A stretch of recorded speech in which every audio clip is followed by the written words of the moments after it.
അന്ധവിശ്വാസങ്ങളുടെയും അനാചാരങ്ങളുടെയും അകമ്പടിയോടെ ജാതിമത വിഭാഗീയ ചിന്തകൾ കൊടികുത്തി വാണിരുന്ന ആ കാലഘട്ടത്തിന്റെ ചരിത്രം അപമാനഭീതിയോടല്ലാതെ ഇന്നത്തെ തലമുറയ്ക്ക് മനസ്സിലാക്കാൻ കഴിയില്ല.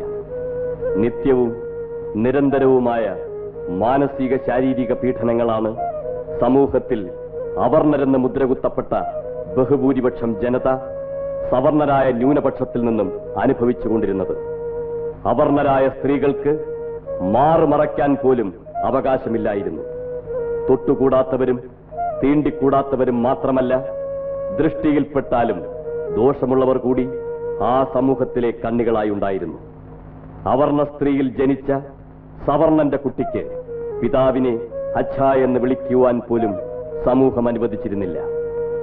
ആ കാലഘട്ടത്തിലെ കേരള സമൂഹത്തെയാണ് സ്വാമി വിവേകാനന്ദൻ ഭ്രാന്താലയമെന്ന് വിശേഷിപ്പിച്ചത്. തമോജടിലമായ ആ സമൂഹത്തിലാണ് കൊടും തമസിൽ ഉഷസുണർത്തിക്കൊണ്ട് പിൽക്കാലത്ത് നിശബ്ദവും ശക്തവുമായ ഒരു മാനസിക വിപ്ലവത്തിലൂടെ അത്ഭുതകരവും അവിശ്വസനീയവും ദൂരവ്യാപകവുമായ മാറ്റങ്ങൾ സാധ്യമാക്കി തീർത്ത സമാധാനത്തിന്റെയും സമത്വത്തിന്റെയും സ്വാതന്ത്ര്യത്തിന്റെയും പ്രവാചകൻ ഗുരുദേവൻ ഭൂജാതനായത്.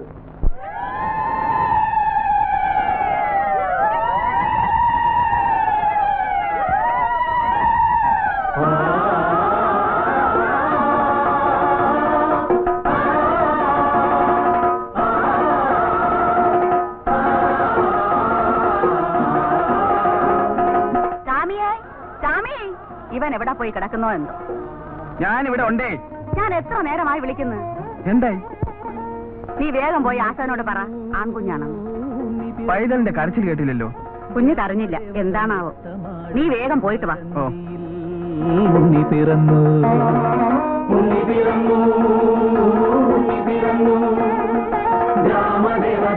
പറഞ്ഞാലെ കൊണ്ട് വിശ്വസിക്കല്ല. എന്നതാണ്? പൈതൽ കരഞ്ഞില്ലെന്നേ. കരഞ്ഞില്ല? അതിലെന്താണ് അത്ഭുതം? ജന്മനാ ജ്ഞാനികൾ കരയാറില്ല. സംശയിക്കേണ്ട, അവതാരം തന്നെ. അതാ നോക്കൂ, ആകാശത്തിലേക്ക്. കാണുന്നില്ലേ ദിവ്യപ്രകാശം?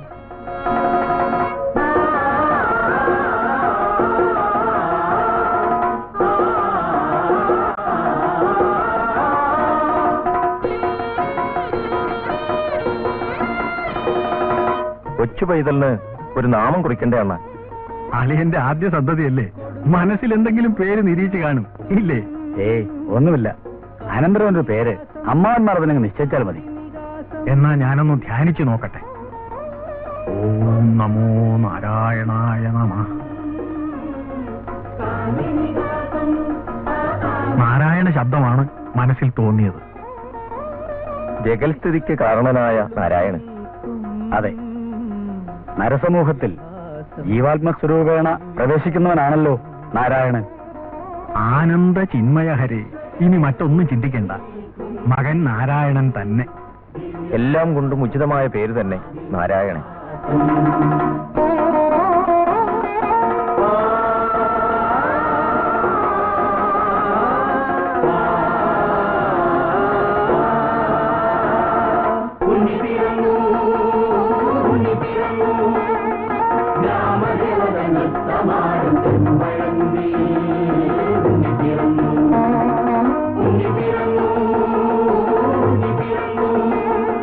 ഗ്രാമദേവതനൃത്തമാടും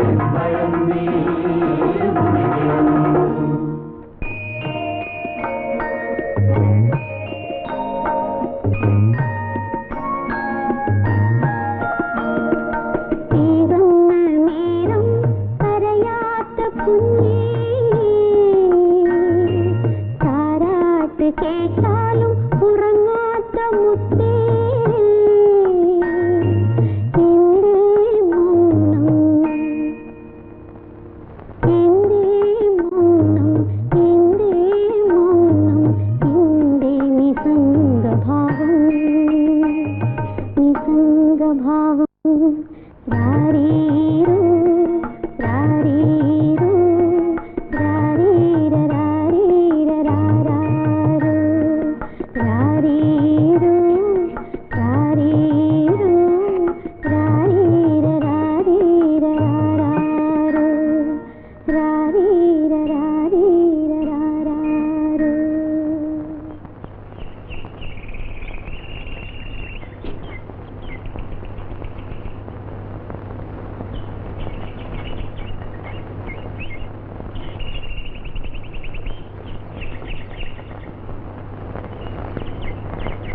മംഗളമേ മേലരുളും തങ്ങളിൽ ഒന്നിച്ചിടുന്ന സർവജ്ഞൻ സംഗമം ഒന്നിലും ഇല്ലാതങ്ങജ രിപുവിൽ തെളിഞ്ഞു കാണും.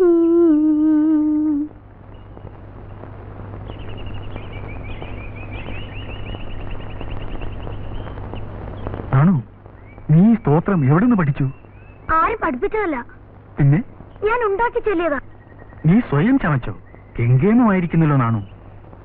നിനക്ക് സരസ്വതി കടാക്ഷം നല്ലപോലെ സിദ്ധിച്ചിരിക്കുന്നു. വിദ്യ നന്നായി അഭ്യസിക്കണം നാണു.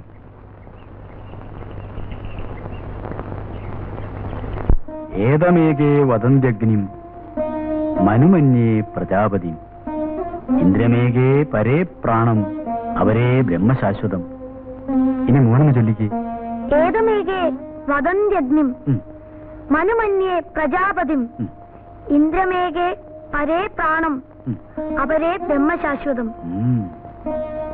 അച്ഛാ, ജാതി എന്നാൽ എന്താണ്? പലരും പല ജാതിക്കാരാണെന്ന് പറയുന്നു. എല്ലാവരും മനുഷ്യരല്ലേ? എല്ലാവരും മനുഷ്യർ തന്നെ. പക്ഷെ അവരെ അറിയപ്പെടുന്നത് ബ്രാഹ്മണർ, ക്ഷത്രിയർ, നായന്മാർ, ഈഴവർ, പറയർ, പുലയർ എന്നീ പേരുകളിലാണ്. ഇവർ ബ്രാഹ്മണർ, ക്ഷത്രിയർ, നായന്മാർ എന്നിവർ ഉയർന്ന ജാതിക്കാരെന്നും ഈഴവർ, പറയർ, പുലയർ, കുറവർ, വേടർ എന്നിവർ താഴ്ന്ന ജാതിക്കാരെന്നുമാണ് സങ്കല്പം. എന്തിനാ താഴ്ന്ന ജാതിക്കാരെന്നും ഉയർന്ന ജാതിക്കാരുമെന്ന് കരുതുന്നത്?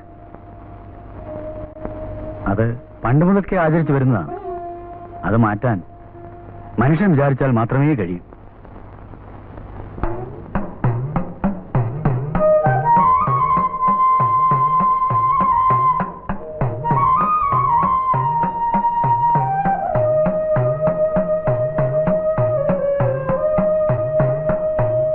മോന് ആർക്കൊക്കെ വേണ്ടി പ്രാർത്ഥിച്ചു?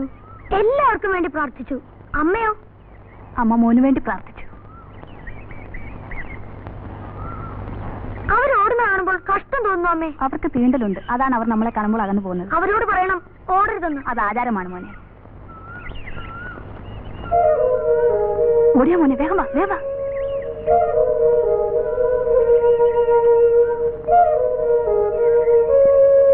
നമ്മൾ തീണ്ടിയാൽ ആ കുടുവ ഒട്ടി പോകും. അങ്ങനെ പറയരുത് മോനെ.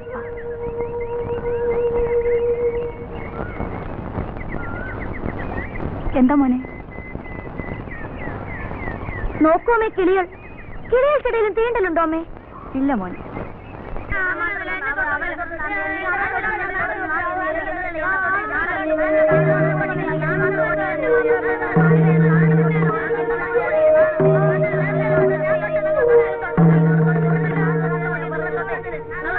ഞാൻ പറയുന്നത് അനുസരിക്കില്ല. പുലയച്ചാളെ കഴിയുമ്പോൾ നിന്നെ ശാസിച്ചു, എന്നിട്ട് നിർത്തിയില്ല. എന്നിട്ടിപ്പോ പുലയച്ചെറുക്കന്മാരെ കുളിപ്പിച്ചു കൊടുക്കുന്നു. പുലയച്ചെറുക്കന്മാരുള്ള നിന്റെ ഒരു സ്നേഹം ഇനിയും ഇത് ആവർത്തിച്ചാൽ ഓ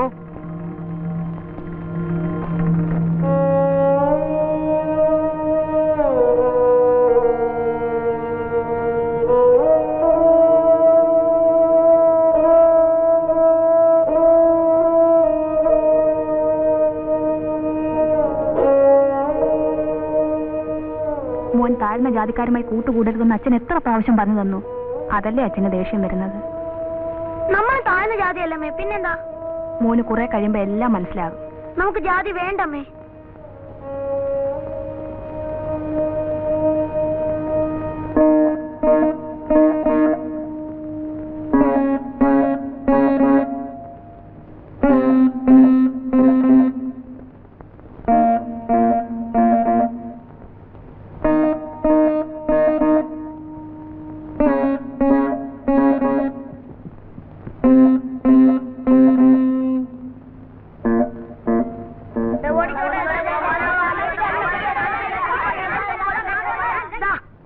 പഴം കഴിച്ചിട്ട് കളിക്കാം. നിനക്ക്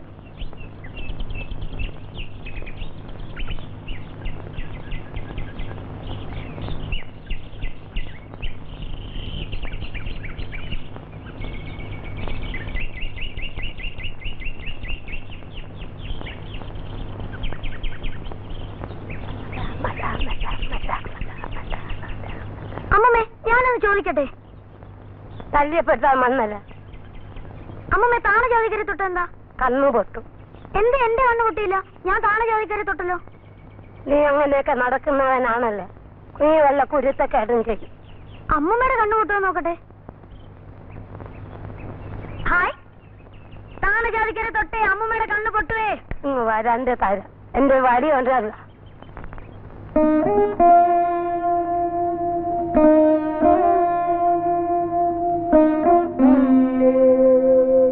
ഇതൊക്കെ വായിച്ചാൽ മനസ്സിലാവൂ? എനിക്കെല്ലാം മനസ്സിലാവുമേ. മോൻ ഉറങ്ങിക്കോ, നേരെ ഒരുപാടായി.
കൊച്ചുദേവി,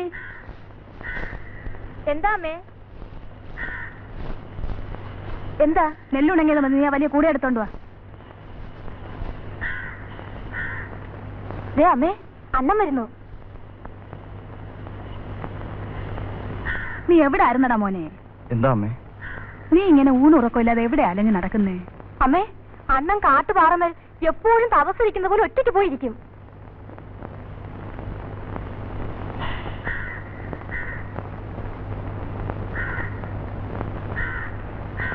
എന്ത് ചോദിച്ചാലും മിണ്ടാട്ടമില്ല. ഇങ്ങനെയുണ്ടോ പൈതങ്ങള്? ആ, നീ നെല്ലെല്ലാം വാരി എടുക്ക്. കൊച്ചുമാരെ കൂടെ വിളിച്ചോ. അവൾ എവിടെ? ഞാനിവിടെ ഉണ്ടമ്മേ. എന്താ അമ്മേ? ഞാൻ ചോറെടുത്ത് കൊടുക്കട്ടെ, അവനൊന്നും കഴിച്ചു കാണി. ഇവിടുന്ന് ഇങ്ങനെ ഇരുന്നാ മതിയോ?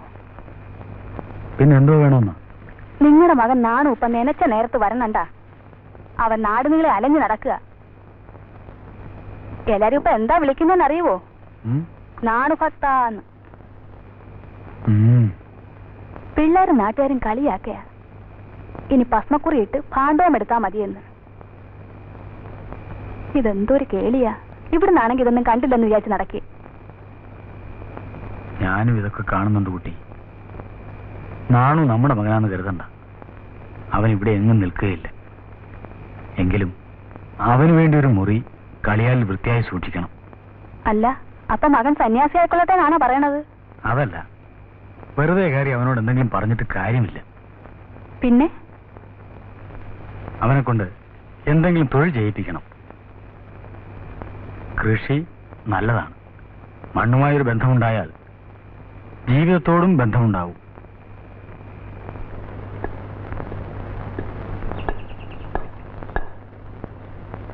എന്താണോ വിശേഷം? അമ്മാവൻ എന്നെ കാണണമെന്ന് പറഞ്ഞത് എന്താണാവോ? ഓ, നിന്നോട് ചില കാര്യങ്ങൾ ചോദിക്കാനാണ്. നീ ഇങ്ങനെ ഒരു ലക്ഷ്യവുമില്ലാതെ അലഞ്ഞു നടക്കുന്നുകൊണ്ട് നിന്റെ അച്ഛനും അമ്മയ്ക്കും വലിയ മനപ്രയാസമാണ്. എന്താ നിന്റെ ഉദ്ദേശം? എനിക്ക് കൂടുതൽ പഠിക്കണമെന്നാണ് ആഗ്രഹം. പഠിക്കുന്നത് നല്ലതാണ്. നിനക്കതിന് ബുദ്ധിയുമുണ്ട്. പക്ഷെ അതിന് പറ്റിയ ഒരു ആശാൻ വേണ്ടേ? കുമ്മൻപള്ളി രാമൻപിള്ള ആശാന്റെ ഗുരുകുലത്തിൽ പോകാനാണ് ആഗ്രഹം. കുമ്മൻപള്ളി രാമപിള്ള ആശാൻ മഹാപണ്ഡിതനാണ്. വേദാന്തം മുഴുവൻ അറിയുന്ന മഹാശയനാണ്. ഇന്നലെ മനക്കൽ ക്ഷേത്രത്തിൽ വന്ന കഥകളിക്കാർ പറഞ്ഞു വാരണപ്പള്ളിയിൽ താമസിക്കാനുള്ള സൗകര്യമുണ്ടെന്ന്. കൊച്ചുകൃഷ്ണ പണിക്കരെ എനിക്കറിയാം. എന്നാ പിന്നെ അതിനുവേണ്ട എല്ലാ ഏർപ്പാടുകളും ചെയ്തു. ഞാൻ പോയി വരട്ടെ അച്ഛ. അച്ഛൻ എന്നെ അനുഗ്രഹിക്കണം. ഇരുട്ടുവിളക്ക് നിന്നെ വിചാരിച്ചുകൊണ്ട് നിന്റെ അമ്മ ഇവിടെ ഇരിക്കുന്നു ഓർമ്മിച്ചു കൊള്ളണം.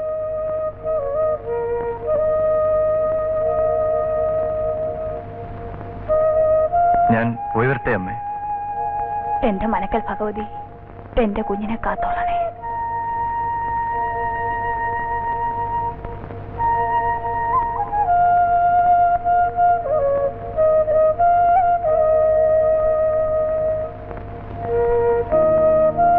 ആണോ? ഇത് നിന്റെ കയ്യിലിരിക്കട്ടെ. കുറച്ച് പണം. അമ്മാവ, ഇപ്പോഴിത് വേണ്ട. എനിക്കെന്തിനാണ് പണം?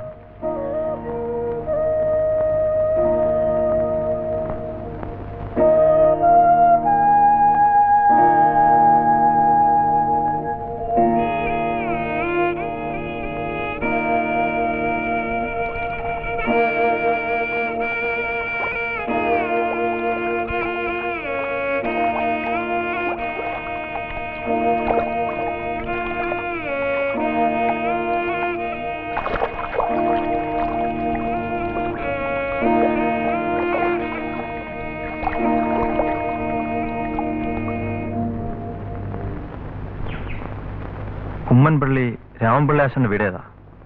അവിടെ. ഓ,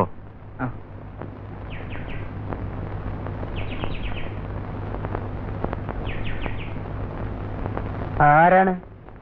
ആശാനെ കാണാൻ ചെമ്പഴത്തിന്ന് വരികയാണ്. പേര് നാരായണൻ. താമസിക്കാൻ വന്നതാണോ? അതെ. കൊച്ചുകൃഷ്ണ പണിക്കർ ആശാനുണ്ടോ? ആശാൻ പൂമുഖത്ത് കാണും, അവിടേക്ക് വെക്കോളൂ. ശരി.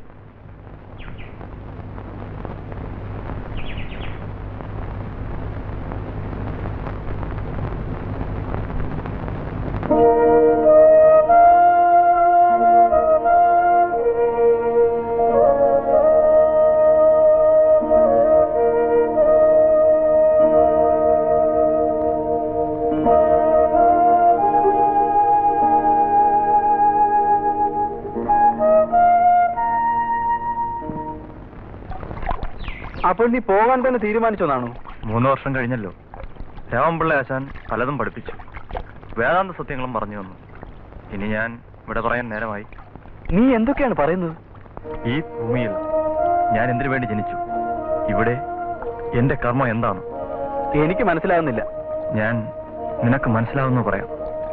ഞാൻ എന്നെ കെട്ടിയിടുന്ന ബന്ധങ്ങളിൽ നിന്ന് വിട്ടുപോകാൻ ആഗ്രഹിക്കുന്നു. സത്യത്തിനു വേണ്ടി, വെളിച്ചത്തിനു വേണ്ടിയുള്ള അന്വേഷണം, അതാണ് ഇനി എന്റെ വഴി. നാണു, ഇനി ഞാൻ നിന്നെ എന്ന് കാണും? അറിയില്ല. നീ ആശാനോട് യാത്ര ചോദിച്ചോ? ചോദിക്കണം.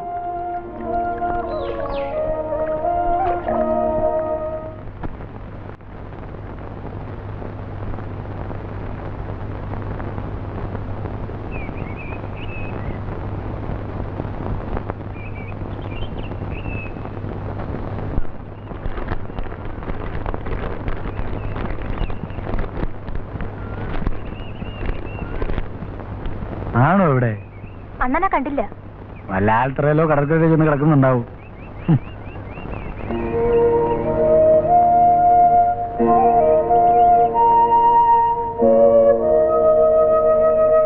നാണുവിന്റെ കാര്യത്തിൽ എന്തെങ്കിലും നമ്മൾ ഉടനെ ചെയ്യണം. അതിന് 2 വഴികളാണ് എനിക്കിപ്പോൾ തോന്നുന്നത്. ആദ്യം അവനൊരു തൊഴിൽ ഏർപ്പെടുത്തണം, പിന്നെ പതുക്കെ ഒരു കല്യാണം. അപ്പോ തനിയെ ധ്യാനവും ഈ ഭജനയും ഊരു ചുറ്റലും ഒക്കെ കുറയും. അളിയാൻ നിശ്ചയിച്ചു. എനിക്ക് യാതൊരു അഭിപ്രായ വ്യത്യാസവുമില്ല. അതിരിക്കട്ടെ, നാണുവിന് എന്ത് തൊഴിലേർപ്പെടുത്തും? അതിന് ഞാൻ വഴി കണ്ടിട്ടുണ്ട്. അവൻ പഠിച്ചവനല്ലേ, പഠിക്കുന്നത് പഠിപ്പിക്കാനാണ്. നാണുവിനത് ഇഷ്ടവുമാണ്. അതിന് പള്ളിക്കൂടം വേണ്ടേ? അതിനും വഴി കണ്ടിട്ടുണ്ട്. ആ കിഴക്കോർത്ത പുരയിടത്തിൽ ഒരു കുടിപ്പള്ളിക്കൂടം കെട്ടാം. അവിടെ ഇരുന്ന് പഠിപ്പിക്കട്ടെ. ഏറ്റവും നല്ല അഭിപ്രായം തന്നെ. എന്നാൽ നാണുമായി സംസാരിച്ച് അതങ്ങ് ചെയ്യാം.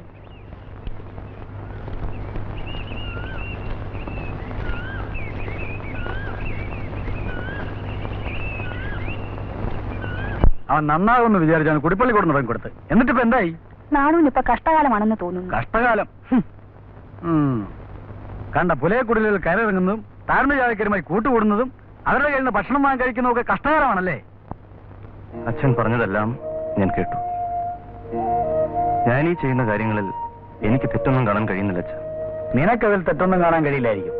പക്ഷെ കുടുംബത്തിന് അന്തസ്വാഭിജാത്യം ഒക്കെ ഉണ്ട്. നീ അതിപ്പോൾ കളഞ്ഞു വിളിച്ചുകൊണ്ടിരിക്കുകയാണ്. ഇതൊന്നും പാടില്ലെന്ന് നിന്റെ അമ്മയും അച്ഛനും മുമ്പേ നിന്നോട് പറഞ്ഞിട്ടുള്ളതാണ്. ഇനി ഞങ്ങൾ എന്ത് വേണമെന്ന് നീ തന്നെ അങ്ങ് പറഞ്ഞാൽ മതി. ഞാൻ എന്ത് ചെയ്യും? നിങ്ങൾക്ക് അപമാനമായി തോന്നുന്നത് എനിക്ക് അഭിമാനമായി അനുഭവപ്പെടുന്നു. ഇനിയെങ്കിലും നീ ഇതെല്ലാം ഒന്ന് അവസാനിപ്പിക്കണം. ഈശ്വരന്റെ മുമ്പിൽ എല്ലാവരും സമന്മാരാണെന്ന് ഞാൻ അറിഞ്ഞിരിക്കുന്നു. മനുഷ്യരും അങ്ങനെ ആകാൻ ശ്രമിക്കണം. കൂടുതലൊന്നും പറയാൻ എനിക്കറിഞ്ഞുകൂടാ. അച്ഛനും അമ്മയും എന്നോട് ക്ഷമിക്കണം.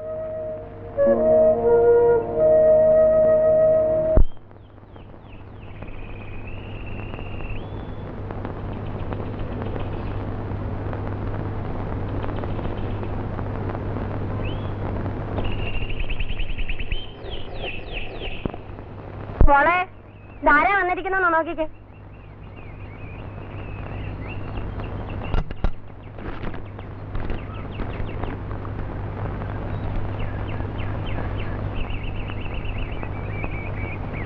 ആരാണെന്നറിയോ? ഇവളെ നാണ് ചെറുപ്പത്തിലെ ഒന്ന് കണ്ടതാ. ഇപ്പൊ ഓർമ്മ കാണില്ല. ആ ചേട്ടനും ചേട്ടത്തെയും കൂടി ഉന്തിത്തള്ളി വിട്ടതായിരിക്കും. അല്ലെങ്കിൽ നാണ് വരുമോ? ഇവിടെ അഞ്ചുതങ്ങൾ ഒരു സ്കൂളിൽ ജോലിക്ക് വിളിച്ചു. അതിന് വന്നതാണ്. എന്നാൽ ഇന്നിവിടെ തന്നെ താമസിക്കേ. അല്ല, അഞ്ചുതങ്ങൾ ഒരു ചങ്ങാതിയെ കണ്ടിട്ടാണ് വന്നത്. തിരിച്ചെല്ലാമെന്ന് പറഞ്ഞു. അയാൾ കാത്തിരിക്കും. അപ്പോഴേ ഇവിടെ താമസിക്കാലോ. എപ്പോഴാ ജോലിക്ക് പോകേണ്ടത്? നാളെ രാവിലെ. ഞാൻ പോട്ടെ.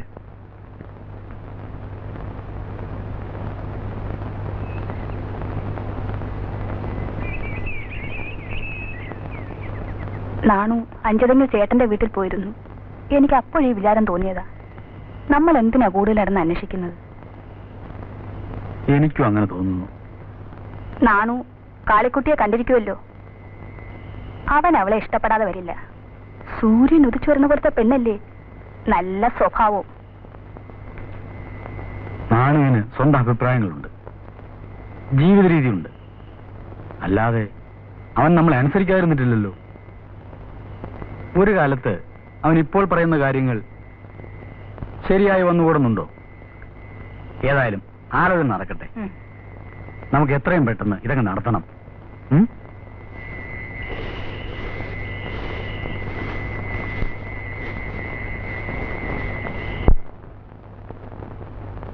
അണ്ണൻ അറിഞ്ഞോ?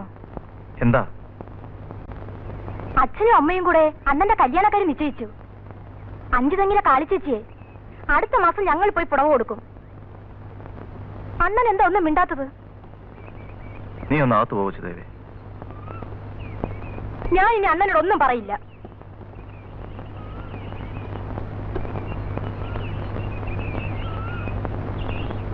ചെറുക്കന്റെ ആൾക്കാർ വരുന്നുണ്ട് കേട്ടോ.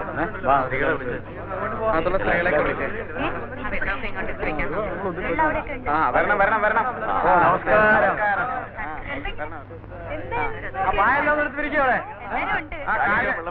എല്ലാവർക്കും അകത്തോട്ടിരിക്കാം.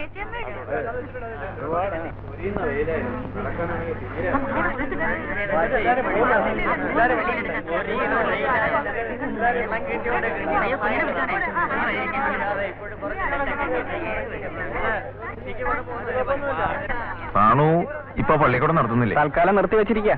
ഇനി തുടങ്ങും. ആ കല്യാണമൊക്കെ അല്ലേ? മുഹൂർത്തം കൊള്ളട്ടെ, സമയമായി. മുഹൂർത്തം കൊള്ളട്ടെ, മുഹൂർത്തം കൊള്ളട്ടെ, മുഹൂർത്തം കൊള്ളട്ടെ. പെണ്ണിന് പുടവ കൊടുക്കട്ടെ, പെണ്ണിന് പുടവ കൊടുക്കട്ടെ, പെണ്ണിന് പുടവ കൊടുക്കട്ടെ, പെണ്ണിന് പുടവ കൊടുക്കുന്നു.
ഇരിപ്പുണ്ടോ?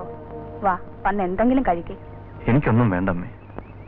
മോൻ ഇന്ന് തന്നെ പോയാ കാളിയെ കൂട്ടിക്കൊണ്ട് വരണം. പുടവ കൊടുക്കാൻ പെങ്ങന്മാർ മതി, പക്ഷെ പാണിഗ്രഹണത്തിന് നീ തന്നെ പോകണ്ടേ? വിവാഹം കഴിഞ്ഞിട്ട് നീ അവളുടെ മുഖത്ത് പോലും ഒന്ന് നോക്കിയില്ലല്ലോ. ഇല്ലെങ്കിൽ അവളുടെ ദുഃഖം ഈ തറവാട്ടിന്മേൽ ഒരു ശാപമായി വീഴും. അവൾ ദുഃഖിക്കാതിരിക്കുകയല്ലേ അമ്മയ്ക്ക് ആവശ്യം? ശരി.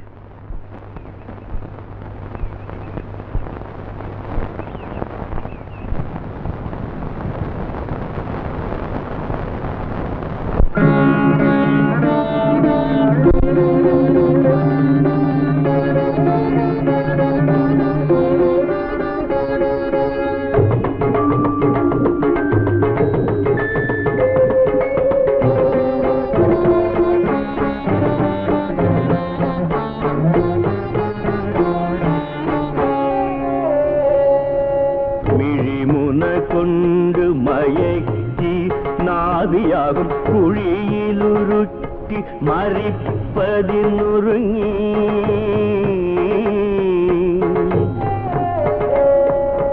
വിഴിമുന കൊണ്ട് മയക്കി നാവിയാകും കുഴിയിലുരുട്ടി മരിപ്പതിനുറുങ്ങി കിഴിയുമെടുത്ത് വരുന്ന മംഗമാർദ്ദൻ വഴികളിലിട്ട് വലയ്ക്കൊല മഹേശ മഹേശ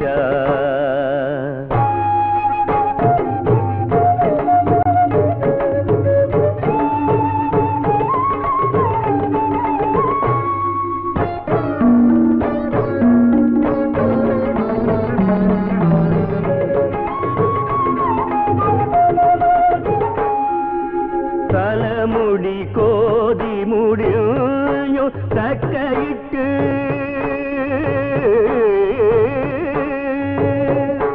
തലമുടി കോതി മുടിഞ്ഞു തക്കയിട്ട കൊലമതയാന കുലുങ്ങി വന്ന് കൊമ്പും തലയുമുയർത്തി വിയത്തിൽ നോക്കി നിൽക്കും മുലകളുമെന്ന് വലയ്ക്കൊല മഹേശ മഹേശ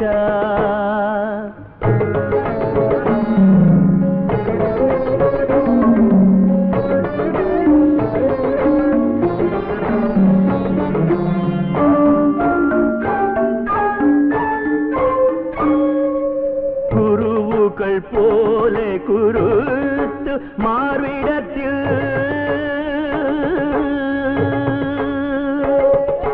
കുരുവുകൾ പോലെ കുരുത്ത് മാർവിടത്തിൽ കരളു പരിപ്പതിനങ്ങ് കച്ച കട്ടി തരാമതു നോക്കി വരുന്ന തീവിനയ്ക്കുന്നൊരു കുറി പോലും അയക്കൊല മഹേശ മഹേശ മഹേശ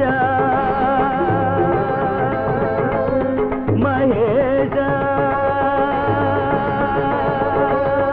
മഹേശ മഹേശ മഹേശ മഹേശ മഹേശ മഹേശ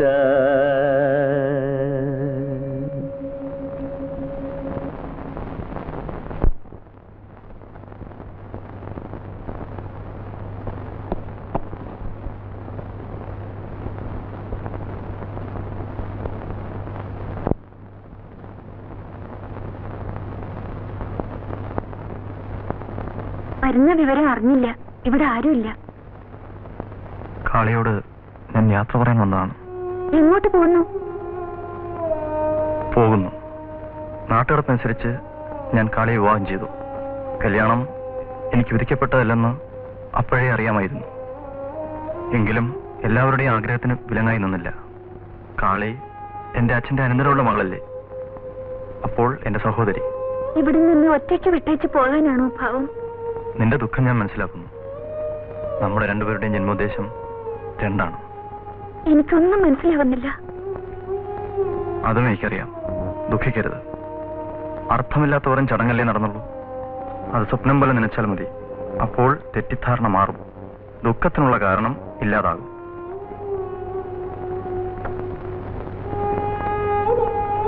ഞാൻ പോവുകയാണ്. അമ്മയോട് യാത്ര ചോദിച്ചതായി പറഞ്ഞേക്കൂ.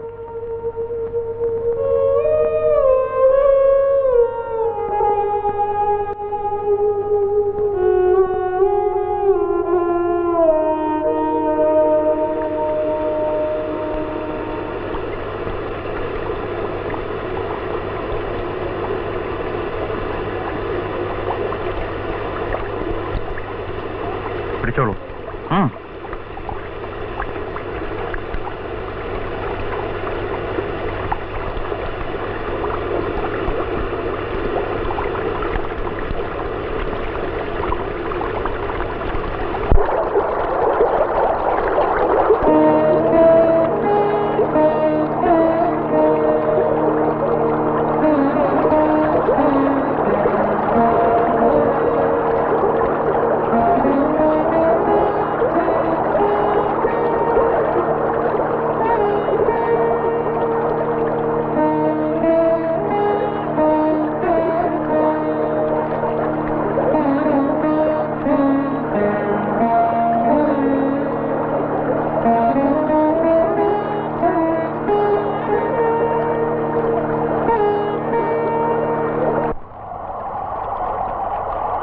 എവിടെ വെച്ചാണ് നമ്മൾ ഇതിനു മുമ്പ് കണ്ടിട്ടുള്ളത്? ആദ്യമായാണ് കാണുന്നതെങ്കിലും വളരെ കാലത്തെ സുദൃഢമായ സുഹൃത്ത് ബന്ധത്തിന്റെ തുടർച്ച പോലെയുള്ള ഒരു അനുഭൂതി. എനിക്കും അങ്ങനെ തോന്നുന്നു. അങ്ങ് ആരാണ്? എന്റെ പേര് നാരായണൻ. എന്റെ ശരിയായ പേര് കുഞ്ഞമ്പിള്ള എന്നാണ്. ഇപ്പോൾ ചട്ടമ്പി സ്വാമി എന്നറിയപ്പെടുന്നു. മാർഗം തിരഞ്ഞെടുക്കാൻ പോലും കഴിഞ്ഞില്ല. എന്റെ കാര്യമാണ് പറഞ്ഞത്. എന്റെ സ്ഥിതിയും അത് തന്നെ. സ്ഥിരത കൈവരിക്കാൻ കഴിഞ്ഞാൽ ഏറെക്കുറെയായി. യോഗവിദ്യയിലൂടെ സത്വശുദ്ധി ഉണ്ടാക്കാം. ജ്ഞാനം മനസ്സിലുദിക്കുന്നതിന് സത്വശുദ്ധി ഉണ്ടാവണമല്ലോ. പക്ഷേ വ്യക്തമാക്കരുതോ? അങ്ങേക്കറിയാവുന്നത് തന്നെ. ജ്ഞാനാധികാരിയല്ലാത്തവൻ ചെയ്യുന്ന കർമ്മങ്ങൾ സത്വശുദ്ധിക്ക് ഉപകരിക്കുമോ? ശ്രീശങ്കരനെ ആയിരിക്കും സൂചിപ്പിക്കുന്നത്. ബ്രഹ്മജ്ഞാനത്തിന് ജന്മബ്രാഹ്മണൻ മാത്രമാണ് അധികാരിയെന്ന് ശങ്കരൻ പ്രസ്ഥാനത്രയഭാഷ്യത്തിൽ വ്യക്തമാക്കിയിട്ടുണ്ടല്ലോ. അപ്പോൾ ശങ്കരനെ അംഗീകരിക്കുന്നില്ലേ? തത്വചിന്തയിൽ ശ്രീശങ്കരനെ പിന്തുടരാമെന്ന് തോന്നുന്നു. പക്ഷേ എന്തോ ഒന്നിന്റെ കുറവ് ശങ്കരഭാഷ്യത്തിനില്ലേ എന്നൊരു തോന്നൽ. അതെന്താണ്? ലോകം മിഥ്യയാണെന്ന വാദത്തിലെ വീക്ഷണമാണോ ഉദ്ദേശിക്കുന്നത്? എന്തുകൊണ്ടാണ് ശങ്കരൻ ജ്ഞാനത്തിന് മാത്രമേ മോക്ഷസാധകത്വമുള്ളൂ എന്ന് വാദിക്കുന്നത്? ഇതാണ് എന്നെ കുഴയ്ക്കുന്നത്. മോക്ഷം ഒരു പുതിയ അവസ്ഥയല്ല എന്ന ബോധമായിരിക്കാം അത്തരം ഒരു വാദത്തിന് ഉപോത്ബലകമായി ഭവിച്ചത്. മോക്ഷം കർമ്മം കൊണ്ട് നേടാവുന്ന അല്ലെന്നാണോ വിവക്ഷ? ശ്രീശങ്കരന്റെ വിവക്ഷ അത് തന്നെയാണെന്നാണ് ഞാൻ മനസ്സിലാക്കുന്നത്. പക്ഷേ ചിലതരം കർമ്മങ്ങൾ പരോക്ഷമായ മോക്ഷസാധകമായി ശങ്കരൻ അംഗീകരിക്കുന്നുണ്ട്. ഉദാഹരണം നിത്യം, നൈമിത്തികം, പ്രായച്ചിത്തികം ആ കൂട്ടത്തിൽപ്പെടുന്നതാണല്ലോ. ഇവിടെ ഞാൻ ശങ്കരനെ കൈവിടുകയാണ്. മനസ്സാക്ഷിക്ക് ബോധ്യപ്പെടാൻ വളരെ ബുദ്ധിമുട്ടുള്ളതാണത്. അങ്ങയുടെ പൊരുത്തം എന്താണാവും? അസംഗമായി അർപ്പണബോധത്തോടെ ചെയ്യുന്ന ഏതുതരം കർമ്മവും മോക്ഷസാധകമാണ്. ഇവിടെ കർമ്മത്തിന്റെ തരനാലിഴകീർന്ന വിഭജനത്തിന് പ്രസക്തി കൽപ്പിക്കേണ്ടതില്ല തന്നെ. ഭഗവാൻ കൃഷ്ണന്റെ ചതുർമാർഗോപദേശത്തിലും കർമ്മത്തിനാണല്ലോ പ്രാമാണ്യത കൽപ്പിച്ചിട്ടുള്ളത്. കർമ്മബന്ധം നിലനിൽക്കുന്നിടത്തോളം മോക്ഷസാധകം സാധ്യമാവില്ലല്ലോ. കർമ്മം ചെയ്തുകൊണ്ട് തന്നെ കർമ്മബന്ധം മറക്കാൻ കഴിയില്ലേ?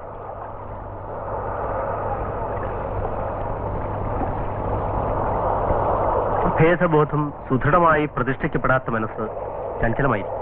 ഭേദചിന്ത യാഥാർത്ഥ്യമല്ലേ? പഞ്ചഭൂത പഞ്ചരത്തിൽ ആത്മാവ് ബന്ധനസ്ഥമായിരിക്കോളം കാലം ഈ വസ്തുത യാഥാർത്ഥ്യമായി തന്നെ കണ്ടെങ്കിലെയോ? ഭേദചിന്ത സാക്ഷാത്കരണത്തിന് തടസ്സമായിരിക്കുമെന്നാണ് എന്റെ പക്ഷം. ഭൗതികാവസ്ഥ തുടരുന്നിടത്തോളം ഭേദചിന്ത യാഥാർത്ഥ്യം തന്നെ. ഉള്ളതിനെ കണ്ടില്ലെന്നടിച്ചിട്ട് കാര്യമില്ല. എന്നാൽ പോലും അഭേദബോധം മനസ്സിൽ രൂഢമൂലമാക്കാൻ കഴിയണമല്ലോ. ഇതെങ്ങനെ സാധിക്കാമെന്നാണ് അങ്ങയുടെ പക്ഷം? ഏത് വിധേനയെങ്കിലും സാധിക്കണമല്ലോ. അല്ലെങ്കിൽ മോക്ഷപ്രാപ്തിയിലും സംതൃപ്തി ഉണ്ടാകുമോ? ചാരിതാർത്ഥ്യജനകമല്ലാത്ത സാക്ഷാത്കാരാവസ്ഥ കാമനീയമല്ലെന്നാണ് എന്റെ തോന്നൽ. ബുദ്ധഭഗവാൻ ഇത്തരത്തിൽ ചിന്തിച്ചിട്ടുമുണ്ട്.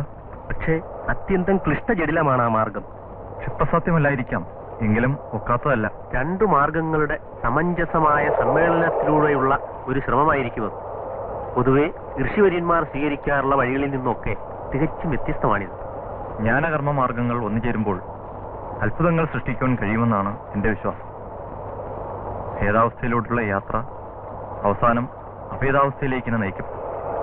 ജ്ഞാനത്തിന്റെ സ്വാധീനം കൊണ്ട് കർമ്മനിരതമായ ഭൗതിക ജീവിതം സൃഷ്ടിച്ചേക്കാവുന്ന ഭേദചിന്തകൾക്ക് കടിഞ്ഞാണിടുവാൻ കഴിയുമല്ലോ. ഇവിടെ കർമ്മങ്ങളെല്ലാം തന്നെ മോക്ഷസാധകമായി തീരുകയാണ് ചെയ്യുന്നത്, അഥവാ ആക്കി തീർക്കുകയാണ് ചെയ്യേണ്ടത്. ഫലേച്ഛ കൂടാതെയുള്ള എല്ലാ കർമ്മങ്ങളുടെയും ആത്യന്തിക ലക്ഷ്യവും അതുതന്നെ.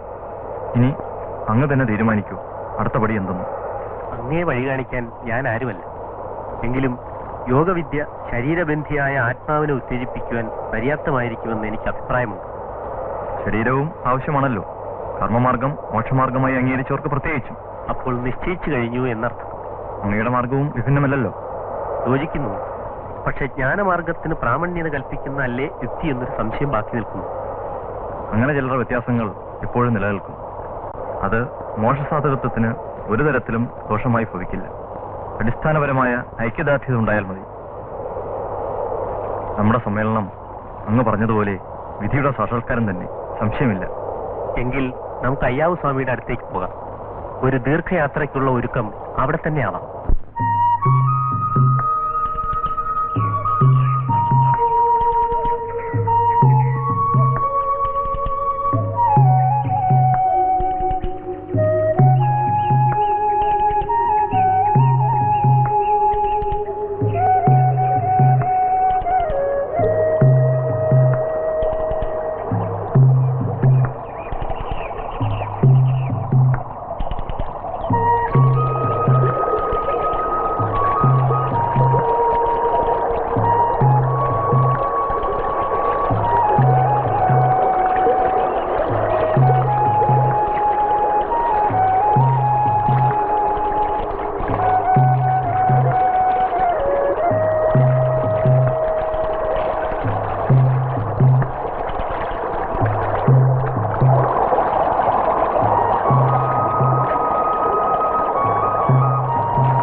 ஏன் சாமிக்கு உணவு கொடுத்தாய்? இன்னைக்கு நான் தானே கொடுக்க வேண்டியது. இது என்னோட விருப்பம். ஒத்துக்க மாட்டேன். அமைதியா இருங்க. உங்க எல்லோருடைய உணவும் எனக்கு ஒண்ணுதானே. ஏன் பசி அடங்கணும்? அதுதானே உங்கள் விருப்பம்.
കരുവേപ്പുറം നമുക്ക് വളരെ ഇഷ്ടപ്പെട്ടു.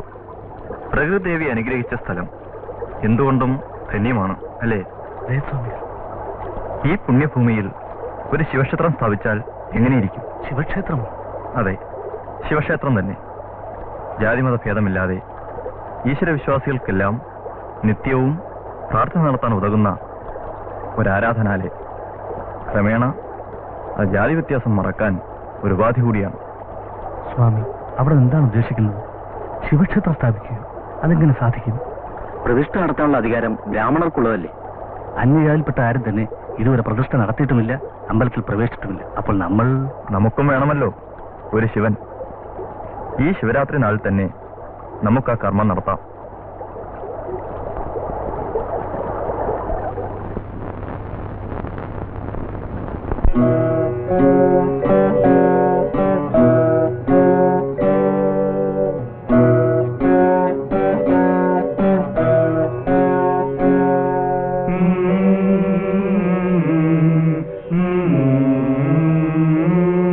ശിവശങ്കര ശർവശരണ്യ വിഭോ ഭവ സങ്കടനാശന പാഹി ശിവ കവി സന്തതി സന്തതവും തൊഴുമെൻ നവനാടകമാടുമരുമ്പൊരുളേ.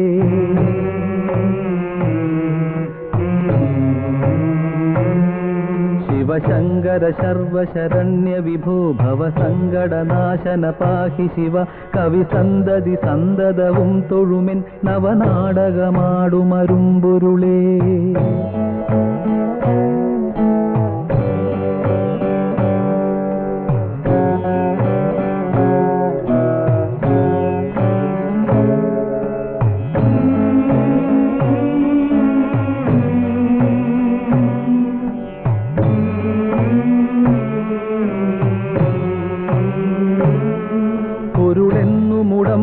മക്കളുയിർത്തിരളെന്നും ഇതൊക്കെ അനർത്ഥകരം കരളിന്ന് കളഞ്ഞ് കരും കടലിൽ പുരളാതെ പൊതിഞ്ഞു പിടിപ്പത് നീ.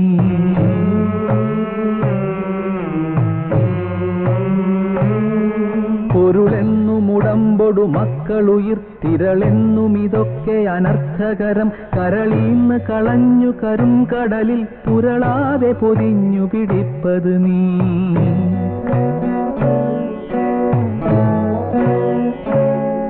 പിടിപെട്ടു പുരണ്ടു മറിഞ്ഞു പിണക്കുടിയിൽ കുടികൊണ്ടു ഗുണങ്ങളോടും കുടികൊണ്ടു കുടിക്കുമരും കുടി നീരടി തട്ടിയകത്ത് നിറഞ്ഞിരി നീ.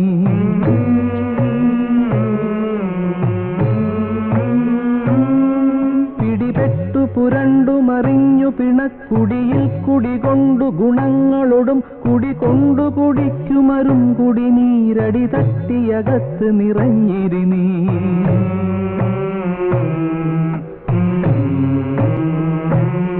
ഗളമുണ്ടു കറുത്തതു നീ ഗരളം കളമുണ്ടതുകൊണ്ടു കൃപാനിധിയെ കളമുണ്ടൊരു കൊണ്ടലൊടൊത്ത കടൽ കളവുണ്ടൊരു സീമ നിനക്ക് നഹി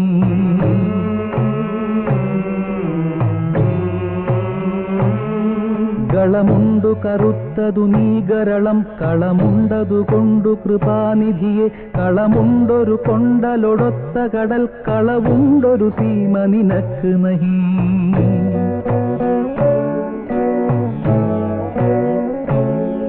കനിവെന്നിലിരുത്തി അനങ്കരസക്കനി തട്ടിയെറിഞ്ഞു കരം കഴുകി തനി മുക്തി പഴുത്തു ചൊരിഞ്ഞൊഴുകും കനകക്കൊടിയെ കഴലേകുക നീ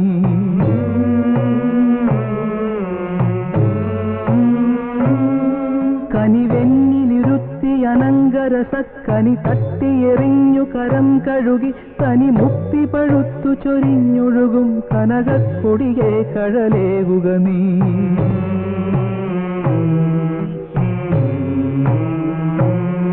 ശിവശങ്കര ശർവശരണ്യ വിഭോ ഭവസങ്കടനാശന പാഹി ശിവ കവി സന്തതി സന്തതവും തൊഴുമെൻ നവനാടകമാടുമരുമ്പൊരുളേ ശിവശങ്കര ശിവശങ്കര ശിവശങ്കര ശിവശങ്കര ശിവശങ്കര ശിവശങ്കര ശിവശങ്കര ശിവശങ്കര ശിവശങ്കര ശിവശങ്കര ശിവശങ്കര ശിവശങ്കര ശിവശങ്കര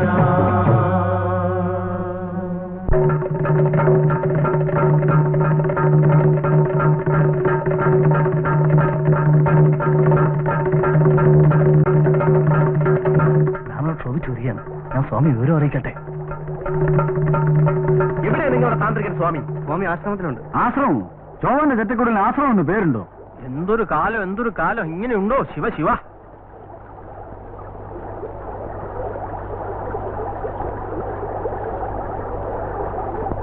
നിങ്ങൾ എന്താണ് ഈ ചെയ്തിരിക്കുന്നത് ചണ്ടാളനായ ഈഴവൻ ശിവലിംഗം പ്രതിഷ്ഠിക്കുകയോ ശിവ ശിവ നിങ്ങൾ അധർമ്മിയാണ് പ്രായച്ചിത്തമില്ലാത്ത മഹാഭാവമാണ് നിങ്ങൾ ചെയ്തിരിക്കുന്നത് ഹൈന്ദവ ആചാരപ്രകാരം ഗളച്ഛേദം ചെയ്യേണ്ട കുറ്റമാണ് നിങ്ങൾക്ക് അറിയില്ലേ പണ്ട് കാലമായിരുന്നെങ്കിൽ നിങ്ങളുടെ ഉടലിൽ ശിരസ് കാണില്ലായിരുന്നു മിണ്ടാട്ടമില്ലല്ലോ കൊള്ളാം പഠിച്ച കള്ളൻ എന്തായാലും പ്രതിഷ്ഠ വെച്ചവൻ തന്നെ എടുത്ത് മാറ്റട്ടെ മറ്റെന്താണ് വഴി വരൂ നമുക്കെടുത്ത് മാറ്റാം ഈഴവൻ തൊട്ടതിന്റെ ബ്രാഹ്മണർ എടുത്തു മാറ്റുന്നത് നിഷിദ്ധമാണെന്ന് നിങ്ങൾക്കറിയില്ലേ മനുഷ്യ ഇയാളെ എങ്ങനെ മനുഷ്യനെന്ന് വിളിക്കും? പിശാചിന്റെ പ്രവൃത്തിയില്ലേ ചെയ്തിരിക്കുന്നത്? ശിവ ശിവ. നിങ്ങളെ ഇത്രയധികം വികാരാധീനരാക്കുവാൻ തക്കവണ്ണം ഇവിടെ എന്താണ് സംഭവിച്ചത്? എന്ത് സംഭവിച്ചു? ഇനി എന്താണ് സംഭവിക്കാനുള്ളത്? നിങ്ങൾ ധിക്കാരം പ്രവർത്തിച്ചു കഴിഞ്ഞു. ബ്രാഹ്മണരുടെ മുഖത്ത് നോക്കി ധിക്കാരം പറയാൻ തുടങ്ങിയോ? നിങ്ങളാരും ഇങ്ങനെ ശോഭിക്കേണ്ടതില്ല. നാം ഇവിടെ പ്രതിഷ്ഠിച്ചത് നമ്മുടെ ശിവനെയാണ്, നിങ്ങളുടെ ശിവനെയല്ല. ശിവനുണ്ടോ? ഞങ്ങൾ ശിവലിംഗ പ്രതിഷ്ഠ ചെയ്തുകൊണ്ട് ദൈവം കോപിക്കില്ല. ദൈവത്തിന്റെ മുമ്പിൽ എല്ലാവരും സമന്മാരാണെന്ന തത്വം പ്രാവർത്തികമാക്കുക മാത്രമാണ് ഈ പ്രതിഷ്ഠയുടെ ലക്ഷ്യം. ജാതിമതഭേദ ചിന്തകൾക്ക് അതീതമായി മനുഷ്യരെല്ലാം ഒരേ ദൈവത്തിന്റെ സന്തതികളാണെന്ന വിശ്വാസം അരക്കെട്ടുറപ്പിക്കാൻ ഉതകുന്ന ഒരു മഹാപ്രസ്ഥാനമായി ഈ കൊച്ചാശ്രമം വളരട്ടെ. ഉണർന്നു പിറന്നവർക്കെല്ലാം ഇവിടെ ഈശ്വരാരാധനയിൽ ഏർപ്പെടാം. അവരുടെ ഒരു ശിവൻ. ശിവ ശിവ ശിവ ശിവ.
ആരാണ് പ്രധാന ഗ്രഹനാഥൻ,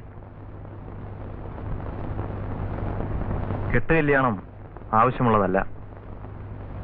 നാം ഇതേപ്പറ്റി പലപ്പോഴും ജനങ്ങളെ അറിയിച്ചിട്ടും ഇതേവരെ നിങ്ങളാരും അത് വേണ്ട പോലെ കേൾക്കുന്നില്ലല്ലോ. നിങ്ങളുടെ ഗുണത്തിനായിട്ടാണ് പറയുന്നത്. നിങ്ങൾക്ക് നമ്മുടെ വാക്കിൽ വിശ്വാസമുണ്ടെങ്കിൽ കെട്ടുകല്യാണം കൂടാതെ കഴിയണം. സ്വാമി എങ്ങനെ കൽപ്പിക്കുന്നു അങ്ങനെ. മേലിൽ ഞങ്ങളുടെ കുടുംബത്തിൽ കെട്ടുകല്യാണം നടത്തുകയില്ല. അതുപോരാ, അനാവശ്യമെന്ന് മനസ്സിലായാൽ എന്തുകൊണ്ട് ഈ കെട്ടുകല്യാണം തന്നെ നിങ്ങൾക്ക് മുടക്കിക്കൂടാ? അനാവശ്യമായ ഈ കെട്ടുകല്യാണം മുടക്കിയതുകൊണ്ട് യാതൊരു ദോഷവും വരാനില്ല. സ്വാമി, കുട്ടികളുടെ കാരണവന്മാർക്കും ജനങ്ങൾക്കും പെട്ടെന്ന് അങ്ങനെ ചെയ്യുന്നത് സമ്മതമായിരിക്കുമോ എന്ന് അറിഞ്ഞുകൂടാ. നിങ്ങൾക്ക് സമ്മതം തന്നെയോ? അതറിയട്ടെ. അവരുടെയൊക്കെ സമ്മതം നാം ചോദിച്ചോളാം. സ്വാമി കൽപ്പിക്കുന്ന പോലെ കേൾക്കാൻ എനിക്ക് പൂർണ്ണ സമ്മതമാണ്. പൂർണ്ണ സമ്മതം തന്നെയല്ലേ? എന്നാൽ മതി. നാം പറഞ്ഞത് നിങ്ങൾക്ക് മനസ്സിലായല്ലോ. കെട്ടുകല്യാണം അശാസ്ത്രീയവും അനാവശ്യവുമാണ്. അതുകൊണ്ട് കെട്ടുകല്യാണം നാം മുടക്കിയിരിക്കുന്നു എന്ന് മാത്രമല്ല, ഈ സ്വജനങ്ങളിൽ ആരും തന്നെ അനാവശ്യമായ അടിയന്തരം മേൽ നടത്തരുതെന്നും നാം ഉറപ്പായി ആജ്ഞാപിക്കുന്നു.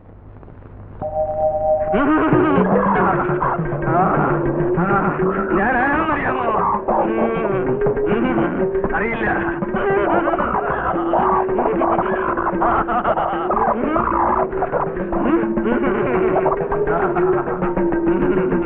എന്താ ഇതൊക്കെ? നമുക്കൊന്നും മനസ്സിലാകുന്നില്ലല്ലോ. കോഴിക്കുരുതി. ഇവിടെ ഇതൊക്കെയാണ് ഈ വഴിപാട്. ആണ്ടുതോറും നടക്കാറുണ്ട്.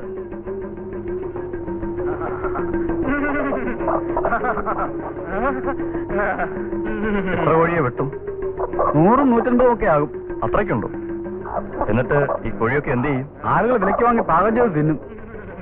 ഭഗവതി എത്ര എണ്ണ ആവശ്യപ്പെടാറുണ്ട്? ഭഗവതിക്കല്ലേ കോഴി വെട്ടുന്നത്? അതെ, പക്ഷേ തിന്നുന്നത് മറ്റുള്ളവരും അല്ലേ? അതൊക്കെ വിശ്വാസം. വിശ്വാസം, അന്ധവിശ്വാസം. ഭഗവതിക്ക് കോഴി ആവശ്യമില്ല. ദൈവത്തിന്റെ പേരിൽ മനുഷ്യൻ കൊല്ലുന്നു, തിന്നുന്നു. പണ്ട് കാലത്ത് ചേരുന്നുകൊണ്ട് ഇപ്പോഴും ചെയ്യുന്നു അല്ലേ? അതേ സ്വാമി. നിങ്ങൾ ഈ ഹിംസ നിർത്തണം. ജീവികളുടെ ചോര കൊണ്ട് ഒരു സ്ഥലവും അശുദ്ധമാക്കരുത്. പരമ്പരയെ കടത്തുന്നതാണ്. അങ്ങനെ നിർത്താൻ പറ്റില്ല. അത് നിർത്താൻ പാടില്ലെന്ന് പറഞ്ഞത് നിങ്ങൾ തന്നെയല്ലേ? നിർത്തണമെന്ന് തീരുമാനിക്കാനും നിങ്ങൾക്ക് കഴിയും. അതാണ് നാം ആവശ്യപ്പെടുന്നത്. സ്വാമി പറഞ്ഞത് ശരിയാണ്. ഞങ്ങൾക്കിത് നിർത്താൻ സമ്മതമാണ്. മനസ്സിനെ നോവിപ്പിക്കാതെ തന്നെ കാര്യം പറഞ്ഞ് മനസ്സിലാക്കി ഇത് നിർത്തണം. പണ്ട് മനുഷ്യനെ ഇതുപോലെ ബലി കൊടുത്തിരുന്നു. അത് ശരിയാണെന്ന് ഇപ്പോൾ നിങ്ങൾക്ക് തോന്നുന്നുണ്ടോ? ഇല്ല സ്വാമി. എന്താണിതൊക്കെ? നമുക്ക് മനസ്സിലാകുന്നില്ലല്ലോ. ഞങ്ങളുടെ ആരാധനാമൂർത്തികളാണേ. ആരൊക്കെയാണിവർ? ഇത് മാടൻ, ചുടലമാടൻ, വങ്കരമാടൻ, ഭൂതത്താൻ. നാം പറയുന്നത് നിങ്ങൾ അനുസരിക്കുമല്ലോ. അവിടെ നിന്ന് കൽപ്പിക്കും പോലെ. എങ്കിൽ നാം പറയുന്നു, ഈ ദുർദേവതകളെ ആരാധിക്കരുത്. ഇത് നിർത്തണം. എന്താ, നിങ്ങൾക്ക് ഭയമാണോ? എങ്കിൽ നാം തന്നെ ആ കൃത്യം നിർവഹിച്ചേക്കാം.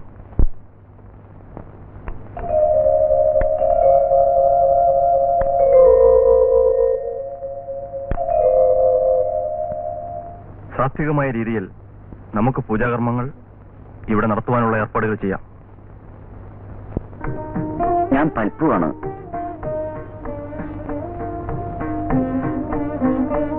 ഡോക്ടർ പരീക്ഷ പാസ്സായി.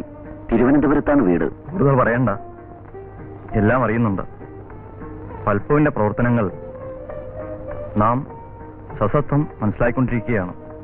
ഈഴവനായതുകൊണ്ട് തിരുവിതാംകൂറിൽ ജോലി കിട്ടിയില്ല.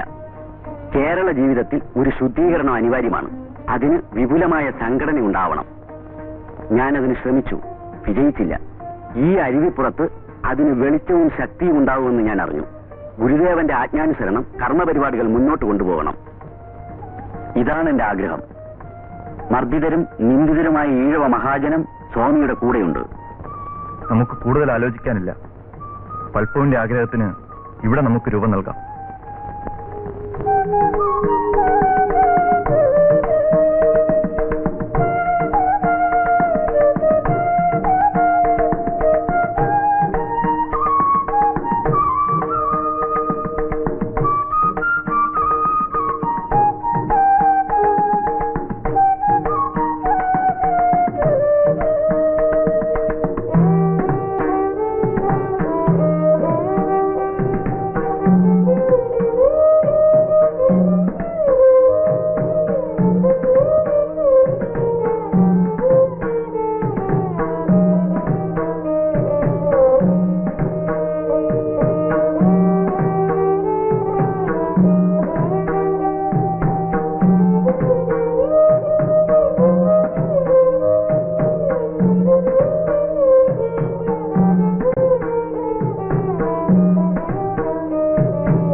സങ്കടം ഉണർത്തിക്കാനുണ്ടേ. നമ്മോടോ? എന്താണ്? അടിയന്റെ വീട്ടിൽ കുട്ടിച്ചാത്തന്റെ ഉപദ്രവം കൊണ്ട് ഇരിക്കെ പൊറുകയില്ല സ്വാമി. പല കർമ്മങ്ങളും ചെയ്തു നോക്കി, ഒരു രക്ഷയും കിട്ടിയില്ല. കുട്ടിച്ചാത്തനെ കണ്ടോ? കണ്ടു. പലപ്പോഴും ഉപദ്രവമാണ്, നിർത്താതെ കല്ലെറിഞ്ഞുകൊണ്ടിരിക്കും. കുട്ടിച്ചാത്തൻ നാം പറഞ്ഞാൽ കേൾക്കും. ഓ സ്വാമി, സ്വാമി പറഞ്ഞ അനുസരിക്കും. എന്നാൽ നാം കുട്ടിച്ചാത്തന് ഒരു കത്ത് തരാം.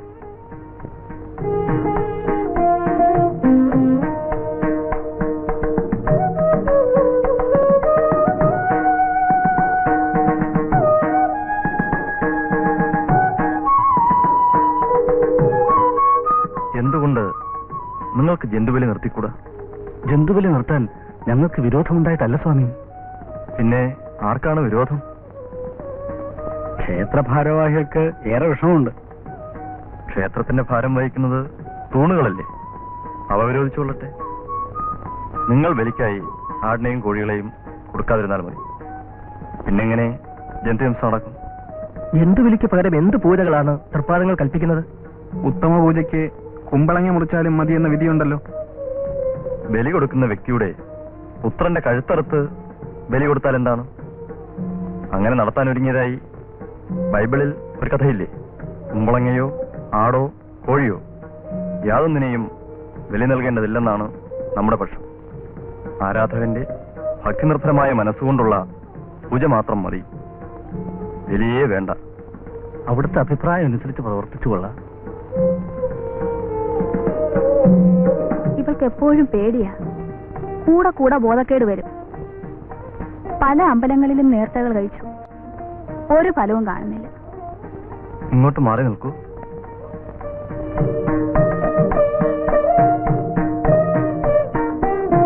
ഇപ്പോൾ പേടി തോന്നുന്നുണ്ടോ? ഇല്ല സ്വാമി, ഇനി പേടി തോന്നുകയില്ല. എല്ലാം നമ്മുടെ പിടിച്ചു നിർത്തിയിട്ടുണ്ട്. ഇനി പേടിക്കില്ല സ്വാമി. സമാധാനമായി പൊയ്ക്കുള്ളൂ.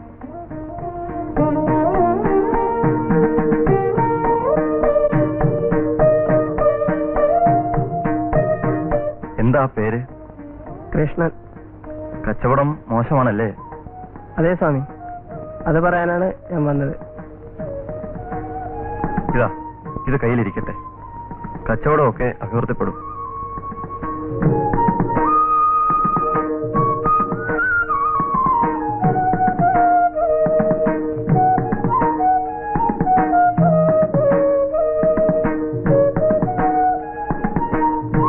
അടിയങ്ങൾക്ക് ഒരു സങ്കടം ഉണർത്തിക്കുവാനുണ്ട്. എന്താ? ഉയർന്ന ജാതിക്കാരുടെ ഉപദ്രവം തീരെ സഹിക്കാൻ മേല. ഉപദ്രവിക്കുന്നു? അതേ സ്വാമി, കുളത്തിൽ കുളിച്ചതിന് അടിയങ്ങളെ തല്ലി ദേഹോദ്രവം ഏൽപ്പിക്കുന്നു.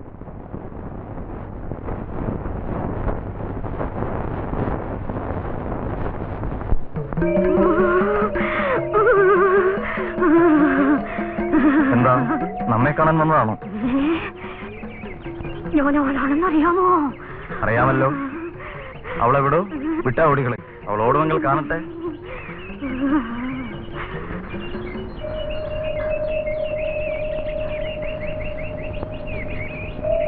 നാം പറയുന്നത് അനുസരിക്കണം കേട്ടോ. ഇനി ശല്യം ഉണ്ടാവില്ല. കൊണ്ടുപോയി 10 കുടം വെള്ളം ശിരസിൽ ധാര ചെയ്യൂ. നല്ല ഉറക്കം കിട്ടട്ടെ. ശരി സ്വാമി, വയ്ക്കുള്ളൂ. ഞങ്ങൾ പുതുതായി നിർമ്മിച്ച ക്ഷേത്രത്തിൽ തൃപ്പാദങ്ങൾ തന്നെ വന്ന് പ്രതിഷ്ഠ നടത്തി തരണമെന്ന് ഒരു അഭ്യർത്ഥനയുണ്ട്. എന്ത് പ്രതിഷ്ഠയാണ് നടത്തേണ്ടത്? കൽപ്പിക്കുന്നത് പോലെ മഹാദേവനോ സുബ്രഹ്മണ്യനോ കൃഷ്ണനോ ദേവിയോ ആരായാലും. കാറ്റും വെളിച്ചവും കിടക്കാതെ ഇരുളടഞ്ഞ് നരിച്ചീറിനും വവ്വാലിനും വാസസ്ഥാനമായി തീരാവുന്ന ഈ ക്ഷേത്രങ്ങൾ കൊണ്ട് എന്താണ് പ്രയോജനം? ക്ഷേത്രങ്ങളുണ്ടെങ്കിൽ വിശ്വാസികൾ ദർശനത്തിനായി കുളിച്ച് ശുദ്ധിയായി വരുമെന്നൊരു വിശേഷമുണ്ട്. അതും ശരിയാണ്. പക്ഷേ ക്ഷേത്രങ്ങളെല്ലാം തന്നെ ഒരുപോലെ അകവും പുറവും ശുദ്ധമായിരിക്കണം.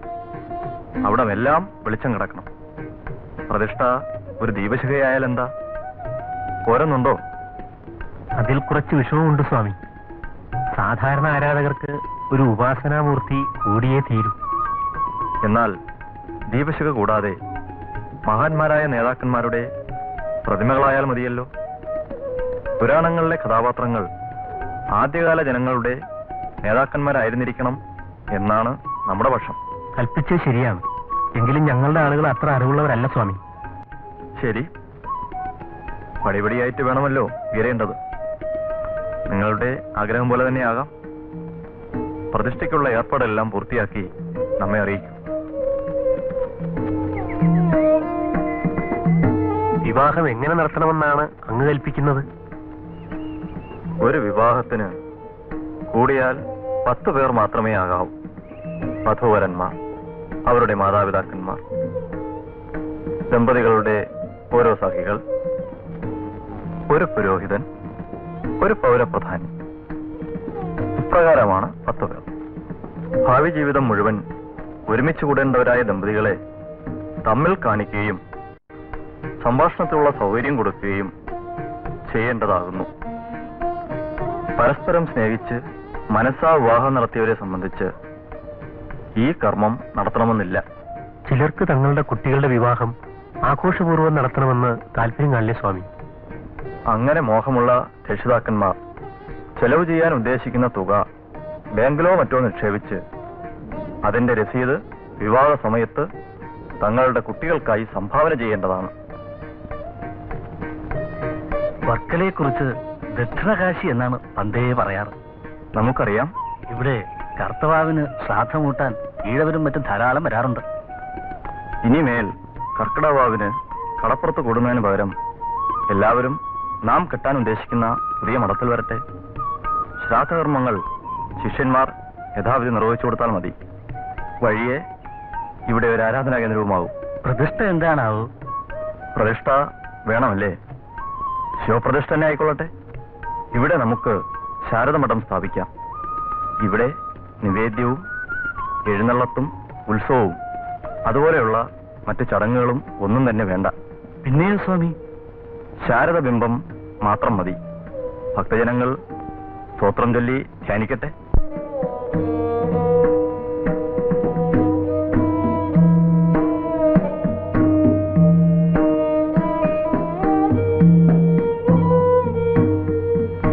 ശക്തിയായ തലവേദന, പല മരുന്നും കഴിച്ചു, ഒരു കുറവുമില്ല സ്വാമി. സാരമില്ല, ഒരു കഷായം കഴിച്ചാൽ മതി. പൂന്തോട്ടി വേരും നറനീണ്ടി കിഴങ്ങും പിച്ചിപ്പൂവും 3 കഴഞ്ചെടുത്ത് നാഴി വെള്ളത്തിൽ കഷായം വെച്ച് ഒരു തുടമാക്കി സമം പാലും ചേർത്ത് ദിവസവും കാലത്ത് 2 ആഴ്ച സേവിക്കുക. മേമ്പടിക്ക് ബോധാനന്ദൻ ഒരു സിന്ദൂരവും തരും. അത് മതി, സകല അസുഖവും മാറും. എല്ലാ മതങ്ങളുടെയും ഉദ്ദേശം ഒന്നു തന്നെ. നദികൾ സമുദ്രത്തിൽ ചേർന്നാൽ പിന്നെ തിരക്കുഴിയെന്നോ നടുക്കടലെന്നോ ഉണ്ടോ? മതങ്ങൾ തമ്മിൽ പൊരുതിയാൽ ഒടുങ്ങാത്തതുകൊണ്ട് ഒന്നിന് മറ്റൊന്നിനെ തോൽപ്പിക്കാൻ കഴിയില്ല. ഈ മതപ്പോരിന് അവസാനമുണ്ടാകണമെങ്കിൽ സമബുദ്ധിയോടുകൂടി എല്ലാ മതങ്ങളും എല്ലാവരും പഠിക്കണം. അപ്പോൾ പ്രധാന തത്വങ്ങളിൽ അവയ്ക്ക് തമ്മിൽ സാരമായ വ്യത്യാസമില്ലെന്ന് വെളിപ്പെടുന്നതാണ്. അങ്ങനെ വെളിപ്പെട്ട് കിട്ടുന്ന മതമാണ് നാം ഉദ്ദേശിക്കുന്ന ഏകമതം.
ഇംഗ്ലീഷ് ഭാഷ അറിയില്ല അല്ലേ?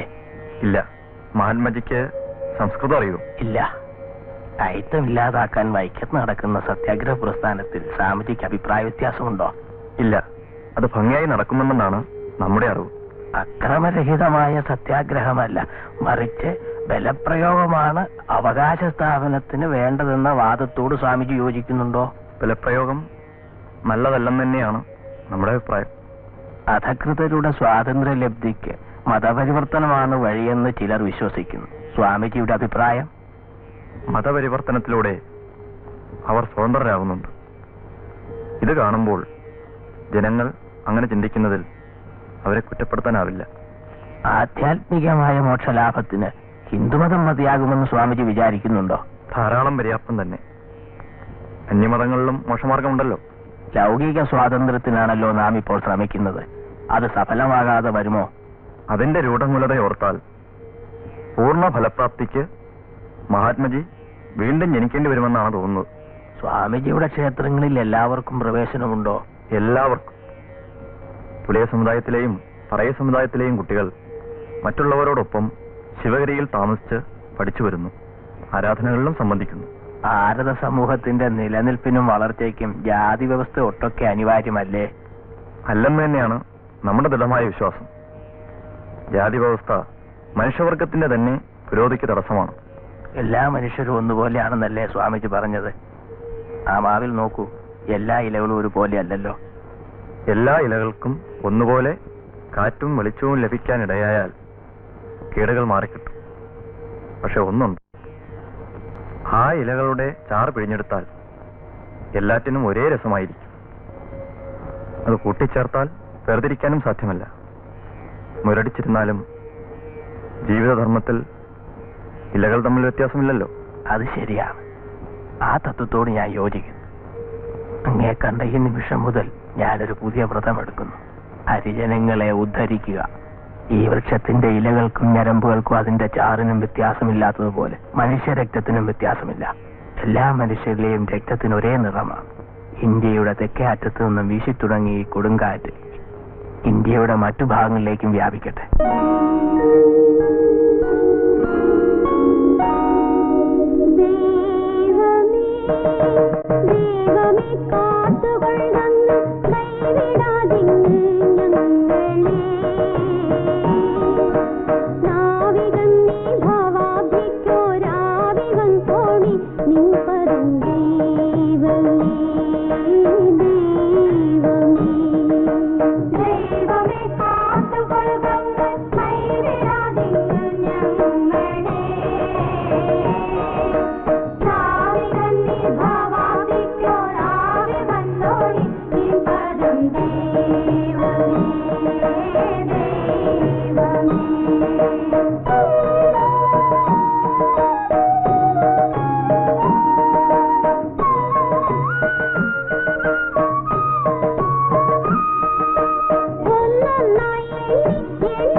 മനുഷ്യരെല്ലാം ഒറ്റ ജാതി.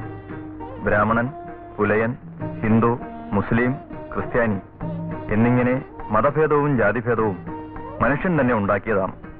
എല്ലാ മനുഷ്യരും ഒരുപോലെ ജനിക്കുന്നു, മരിക്കുന്നു. കറുത്താലും വെളുത്താലും മനുഷ്യരക്തത്തിന് ഒരേ നിറം, ഒരു വ്യത്യാസവുമില്ല. ഉണ്ടോ? ഇല്ല സ്വാമി. ദൈവത്തിന് മുമ്പിൽ നാം എല്ലാം ഒന്നു തന്നെ. ജാതിഭേദവും അയിത്തവും തീണ്ടലുമൊക്കെ കൃത്രിമമാണ്. കയ്യൂക്കും സ്വാർത്ഥതയും ഉണ്ടായിരുന്ന ഒരു നിഷ്ഠൂര ജനവിഭാഗം ശക്തിഹീനർക്കെതിരെ ഏർപ്പെടുത്തിയ നീച സമ്പ്രദായം. സംഘടനയും ശക്തിയും ഇല്ലാതെ ഇത്രനാളും മർദ്ദിത വിഭാഗം എങ്ങനെയോ സഹിച്ചു പോന്നു. ഈ അസമത്വവും അസ്വതന്ത്രതയും ഉടച്ചു നിൽക്കേണ്ട കടമ നമ്മൾ ഓരോരുത്തരിലുമുണ്ട്. സാഹോദര്യവും സൗമനസ്യവും നാം കെട്ടിപ്പടുക്കണം. അസമത്വം നീക്കാനുള്ള ഒരു മാർഗമാണ് മിശ്രഭോജനവും മിശ്രവിവാഹവും. എതിർപ്പുകൾ ധാരാളമുണ്ട്, കൊലപാതകം വരെ. എതിർപ്പ് കണ്ട് അയ്യപ്പൻ വിഷമിക്കണ്ട.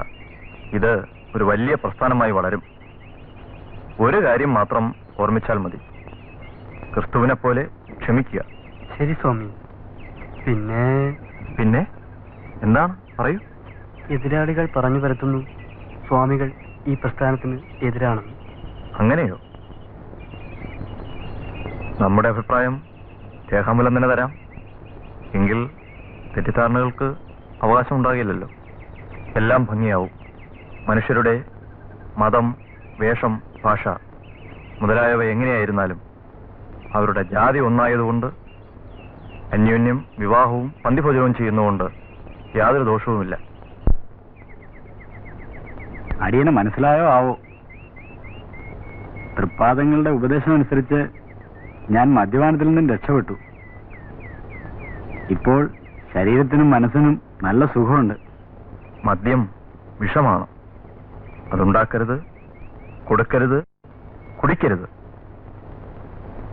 സഹോദരന്മാരെ, ത്യാഗം കൂടാതെ ഒരു വലിയ കാര്യവും ലോകത്തിൽ നാം സാധിക്കുന്നില്ല.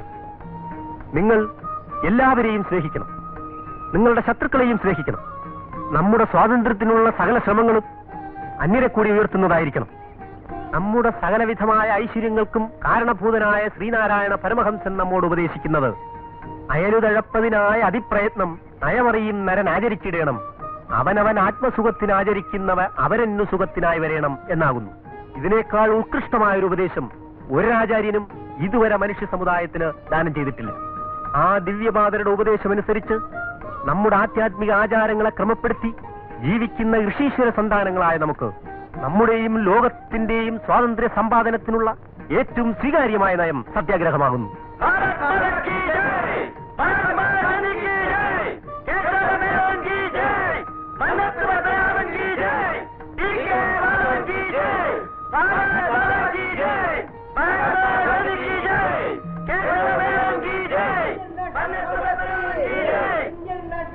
കോൺഗ്രസിന്റെ ശക്തി രാജ്യമാകെ വളർന്നുകൊണ്ടിരിക്കുകയാണ് സ്വാമി. അതെ.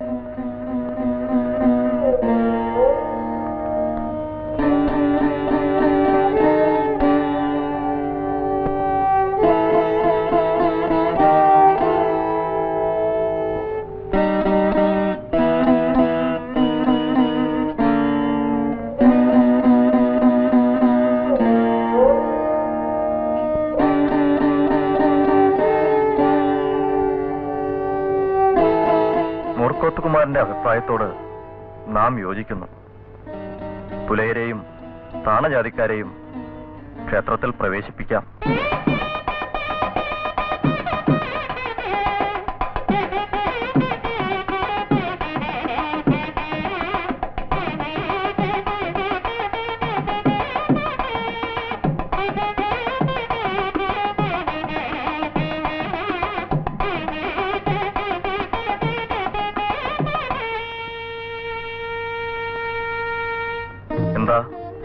ഒരു തർക്കമുള്ളതുപോലെ തോന്നുന്നു.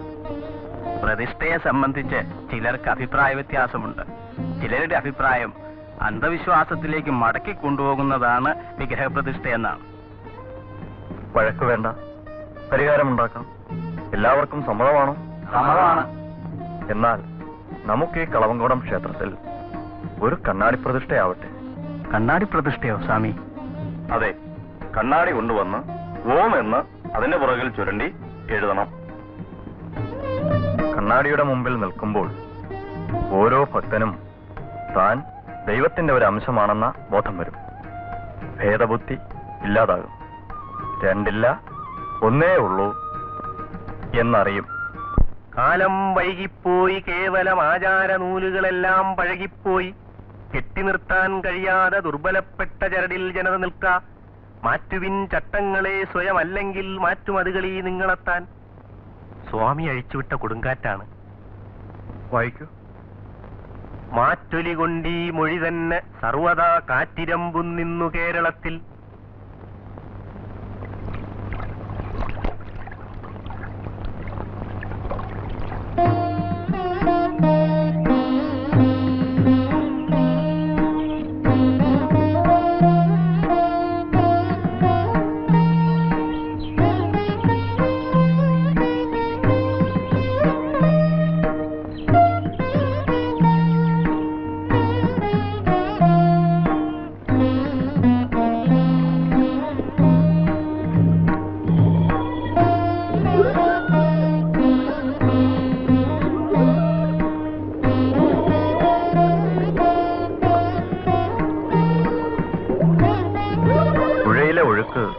ഇപ്പോൾ നിർമ്മലമായിരിക്കുന്നു. മനസ്സിനും ശരീരത്തിനും ഒരുപോലെ ഉന്മേഷമരുളുന്നതാണ് പുഴ. നമ്മുടെ ജീവിതവും ഇതുപോലെ തെളിഞ്ഞു വരേണ്ടിയിരിക്കുന്നു. ഇന്നത് കലങ്ങിയ അവസ്ഥയിലാണ്. എന്തെല്ലാം ചെയ്താലാണാവോ അത് തെളിയുക?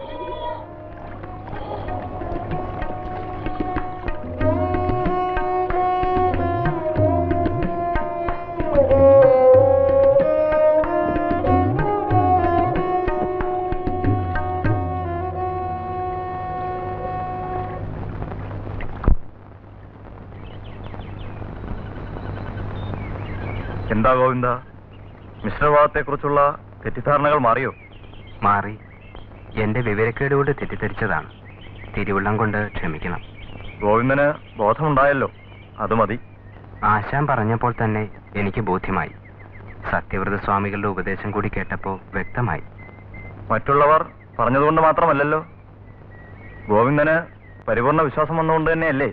അതെ സ്വാമി, സ്വാമിയുടെ ഉപദേശം കേട്ടപ്പോൾ ബോധ്യമായി. ജാതിഭേദവും മറ്റും ഒരർത്ഥവുമില്ലാത്തതാണെന്ന്. ഗോവിന്ദന് ഒരു പ്രായശ്ചിത്തം വിധിക്കട്ടെ നാം. അവിടുന്ന് കൽപ്പിക്കുന്നത് എന്തു തന്നെയായാലും ഞാൻ അനുസരിച്ചു കൊള്ളാം. അതിന് പറ്റിയത് മകളുടെ വിവാഹത്തിന് ജാതിഭേദമില്ലാതെ എല്ലാവരെയും ക്ഷണിച്ച് വിവാഹസദ്യ മിശ്രഭോജനമാക്കണം. അങ്ങനെയാവാം. മേലിൽ എന്റെ വീട്ടിൽ എന്തെങ്കിലും വിശേഷസദ്യ ഉണ്ടെങ്കിൽ അവിടെയൊക്കെ മിശ്രഭോജനമായിരിക്കും. നല്ലത്. വിവാഹം വലിയ ആർഭാടമായി നടത്തേണ്ട. മിശ്രവിവാഹത്തിനും മിശ്രഭോജനത്തിനും യാതൊരു കുഴപ്പവുമില്ല.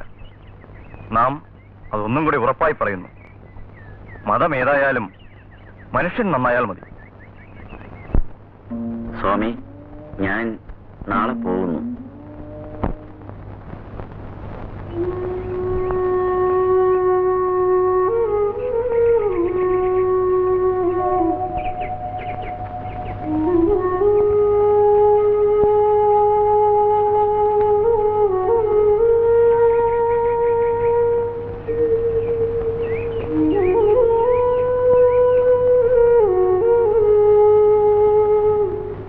കുമാരു പോയി അല്ലേ?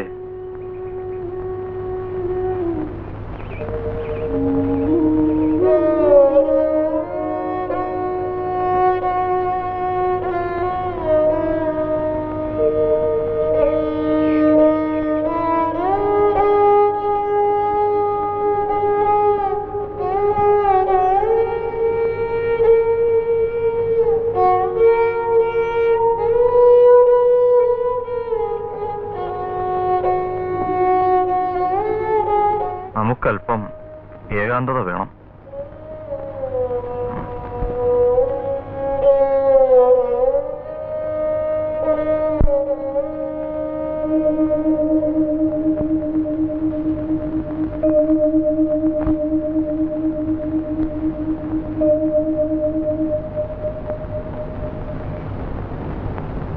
ആട്ടിൻപാലും പശുവും പാലും നാം കുടിക്കുന്നില്ലേ സ്വാമി? പിന്നെന്താണ് അവയുടെ മാംസം ഭക്ഷിച്ചാൽ അതിൽ വല്ല തിരക്കേടുമുണ്ടോ? തിരക്കേടൊന്നുമില്ല. അമ്മയുണ്ടോ? ഇല്ല, മരിച്ചുപോയി സ്വാമി. എന്നിട്ട് കുഴിച്ചിട്ടോ അതോ തിന്നോ? മനുഷ്യൻ മരിച്ചാൽ ശവം ദഹിപ്പിക്കുന്നതോ കുഴിച്ചിടുന്നതോ നല്ലതെന്നറിഞ്ഞാൽ കൊള്ളാം സ്വാമി. ചക്കിലാട്ടി വളമായെടുത്ത് കൃഷിക്ക് ഉപയോഗിക്കുന്നതല്ലേ നല്ലത്? അയ്യോ, അത് സങ്കടമാണ് സ്വാമി. എന്താ, നോവുമോ?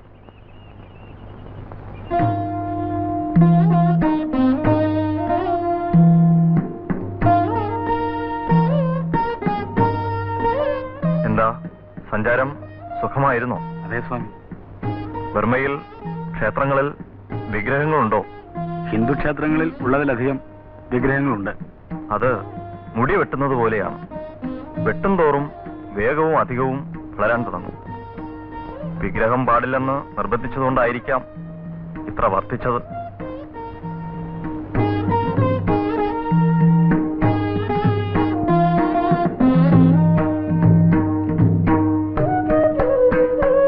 ഭയമുണ്ടാകുന്നത് എന്തുകൊണ്ടാണ്?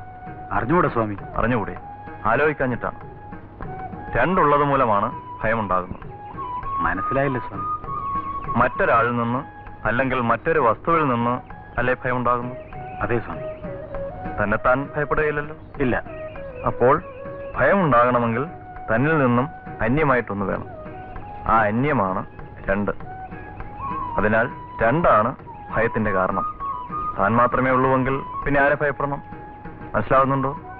ഉണ്ട് സ്വാമി. സർവത്തെയും താനായി കണ്ട് ധന്യനാകണം. അതാണ് അദ്വൈത മതം.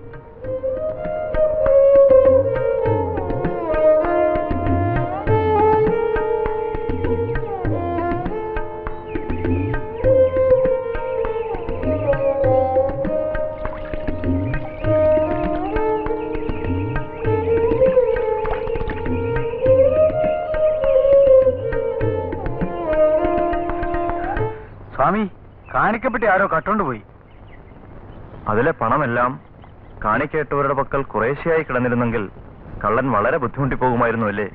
എല്ലാം ഒന്നിച്ച് ഒരിടത്ത് കൂടിയപ്പോൾ അവന് എളുപ്പമായി. വേറെ കാണിക്കപ്പെട്ടിയില്ലേ? ഉണ്ട് സ്വാമി. അതെടുത്ത് വയ്ക്കൂ. കള്ളന്മാർക്ക് കൂടുതൽ സൗകര്യമാകട്ടെ. സ്വാമി, അവിടത്തേക്ക് എന്താണാവൂ ഇത്ര പെട്ടെന്നൊരു വസ്യത്ത് എഴുതി വയ്ക്കാൻ തോന്നിയത്? നമ്മുടെ സന്ദേശങ്ങൾ പ്രചരിപ്പിക്കുന്നതിന് ഒരു സന്യാസി സംഘം ആവശ്യമാണെന്ന് തോന്നിയതുകൊണ്ട് തന്നെ.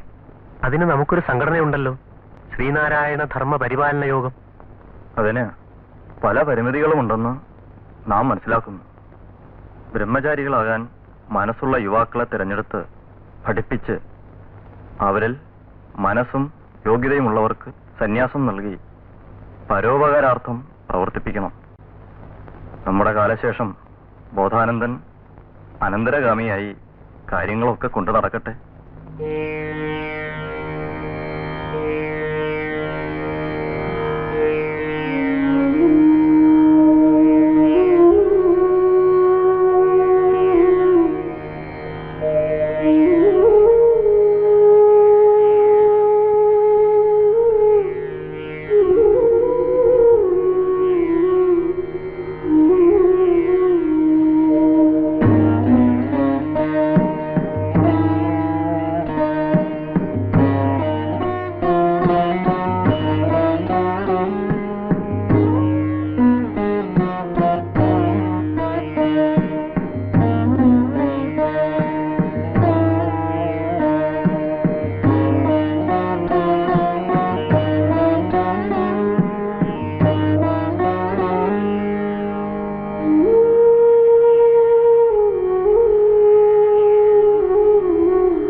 അസ്തമനം കൺകുളിർക്കെ ഒന്ന് കാണട്ടെ.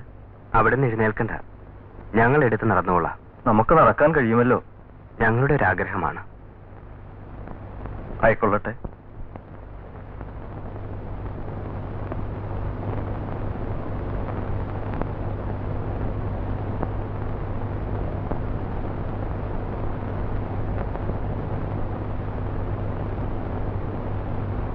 ഉദയം ഉന്മേഷവും ഉത്സാഹവും പ്രദാനം ചെയ്യുന്നു.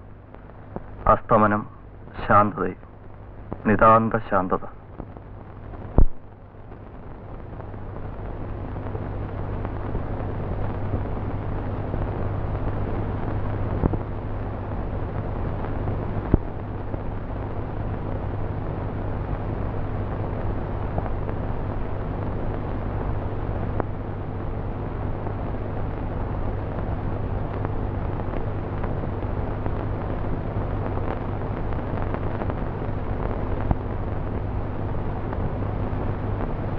വ്യാഴ ഹോരയാണ്.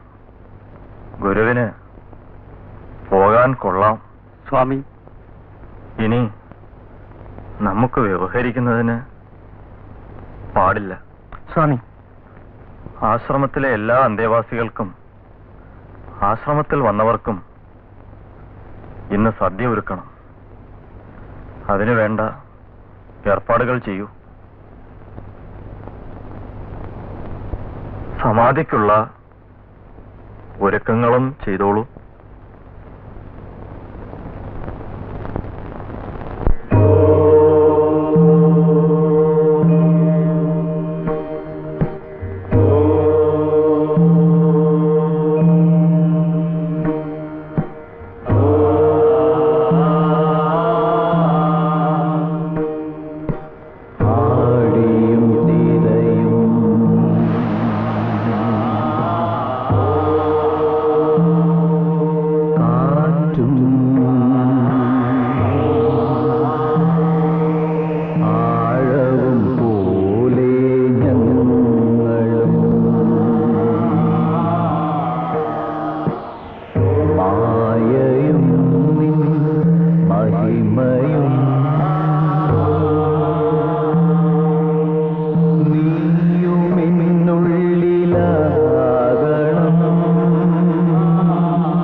നീയല്ലോ